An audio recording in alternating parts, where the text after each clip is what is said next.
The national leader of the All Progressives Congress (APC) and former governor of Lagos State Bola Tinubu has revealed how former President Olusegun Obasanjo helped him develop the Center of Excellence. Speaking during the commissioning of the newly built edifice of the Ondo Internal Revenue State in Akure on Saturday, Tinubu said the withholding of allocation to Lagos State by the former president during his time as governor challenged his administration to be creative and self-sustaining, which made Lagos now the fifth largest economy in Africa. He praised Governor Rotimi Akeredolu for recording several laudable projects, including the Ore Industrial Hub, progressive agricultural empowerment amongst others. Tinubu added that Akeredolu would not have achieved such successes without the proper collection of taxes. He said Governor Akeredolu is to be commended for leading the state along this intelligent path of the agricultural revolution. As such, you should repose even greater confidence in him. There is no doubt that Ondo State will be better for it at the end of the day. He has also embarked on important social welfare programs. The COVID-19 pandemic has revealed the wisdom of his viewpoints, for we must do more to improve our public health system. Your governor has pledged to establish an efficient system where all the people in this state will be given clear access to basic health care. If we are truly intent on forming a progressive society, the government must lead the way in providing fundamental health care to those who cannot afford it themselves. But these laudable projects and ideas can only be realized in an atmosphere of unity of vision and action. Indeed, the governor cannot push forward, nor can the state advance if there are divisions and dissension amongst us. Unity and adherence to collective purpose are hallmarks of progressive politics. Our ability to place the public welfare above our personal ambitions is what differentiates us from the political regressives who would rather that the general welfare suffer so they can fulfill their personal whims and wishes. As progressives, we must carefully tend to our bridge of unity. We must never allow it to break. We entered politics and governance to serve the people, and this purpose should always bind us in ceaseless fraternity and togetherness. All true progressives must work towards this fertile unity and sustain that unity. With it, we can achieve the great things we see for this state and this nation. We can build a progressive society for ourselves and our children. Without that unity, we will forever be in binding fog. So much so that we will be fighting friend and foe alike because we will be too confused to know the difference between the two. This is no path to greatness. It is the path to stagnation.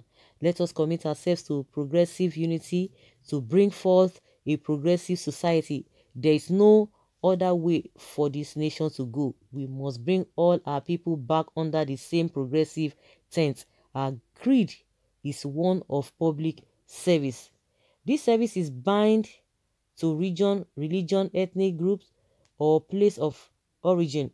We seek prosperity, safety, hope, and the tranquil enjoyment of life for everyone. For all Nigerians, no one is to be denied, no one is laid low or shunted aside, no one is to be broken. Those who have been broken or forgotten are to be welcomed and cared for. Those in need are to be comforted and helped. This is what the APC is. Okay, this is what APC is, and what the APC shall always be. For us as progressives, tribalism and sectionalism are not part of our working vocabulary. Those are the words of yesterday. We all must work together and forge ahead as one if we are to attain the country's overall development goals. Tinubu can really make some speeches and lengthy one at that. I always call them thesis. When you hear politicians talk, you just like, wow, what a word. Oh my goodness, what a speech. Beautiful. How I wish this man would be our president. Oh, how I wish these people, this particular person will be our governor. Oh, how I wish this person can be one of our leaders. Nalayo. When I was just going through what he said, everybody, even this man, the Akeredolu they are talking about, the man is SANO, is Senior Advocate of Nigeria. But I don't know. These people, from our own calculation or from our own assessment, he's a learned person. But are we seeing all of that when you talk about people that are agberos? But these people who they have been there, I don't know, because when you do things that are not really that are not things that cannot shake the foundation of the state, talk about projects that we like, the whole world will like, we hear that something is happening in Nigeria, one of the states in Nigeria. Those are the things we are talking about. Nobody say yeah project that do not have bearing, that do not have effect, positive impact in the lives of the people. Those are the things that they will be embarking on. Tinubu is telling us that because of the allocation that was seized by the Lagos State allocation that was seized by Obasanjo, that is why he was able to do many things. The Africa, Lagos is the fifth, whatever. They only talking about the IGR, what they receive. But ask them, Lagos now, how is Lagos? I don't know. Whether because Lagos was the capital of Nigeria, I think that is the only thing Lagos is just thriving. You see thriving. People are just going there because that initial time a lot of things were built, a lot of things were strategized there. I don't know, because I can't even fathom any development that is going on. I can't see the way the traffic is going, the way everywhere is dirty, the way the place is uncoordinated. Is that what one can be proud of? That this is because this is Lagos supposed to be one of the best cities in the whole world. No modern day infrastructure, no this, no that, no welfare package for the people. And we talk of I don't know. Like I always say, the things that these politicians see as development are different from what we see, because I don't know what they do. Because if really these people, they go on the streets and see how people are living, maybe they will understand, because they don't go into the streets, because they are among themselves, the wealthy people among themselves, so they just believe that is how the life is. They will do projects and they don't even know whether it has a positive impact, whether it's reflecting in the life of an average person on the streets. So they can say whatever they want to say. I don't understand. Their own kind of a development is different from the way the masses see them.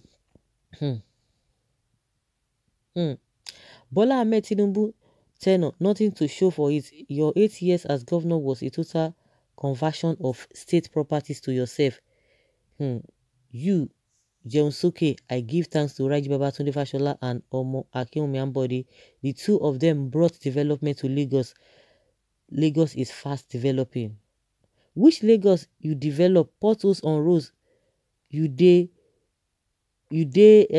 develop where you say use taxpayers' money. They do. Please enslave many in the state. Use family as Lagos affairs. Okay. What did you develop in Lagos during your tenure as governor? Okay. I like the way he expanded Lagos and sustained the economy in his days as the state governor, but converting into himself is what I hate. Converting them to himself. Well, everybody is entitled to his opinion. Even the Tinubu himself is entitled to his opinion. He has said what he wants to say. If you don't want to listen to it, if you don't want to agree to what he said, to him, that is your own cup of tea. So guys, let's have your take in the comment section concerning what he has said.